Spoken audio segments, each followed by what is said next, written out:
আসসালামু আলাইকুম আমার প্রিয় বাগানে ভাই বোন। আমার অনেক আপুরা ছাদ বাগানে এরকম পাতিলের মধ্যে বেগুন মরিচ সহ আরো অনেক কিছু চারা তৈরি করেন।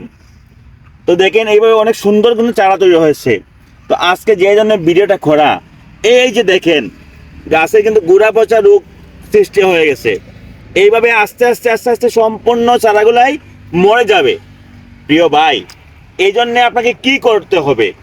কার্বনডাজিম গ্রুপের, যেমন আমি যেটা ইউজ করি হচ্ছে গোল্ডাজিম স্কয়ার কোম্পানির, পার লিটারে 1.5 মিলি হারে একটা বোতলের মধ্যে আপনি ওষুধটা ঢুকিয়ে এরপরে চা করে দিবেন, সম্পূর্ণ মিক্স করে এরপরে এইভাবে স্প্রে করে দিবেন। নতুবা আস্তে আস্তে গোড়া পচা রোগে সব চারাগুলাই ধ্বংস হয়ে যাবে। ভাই ভালো থাকবেন, আল্লাহ হাফেজ।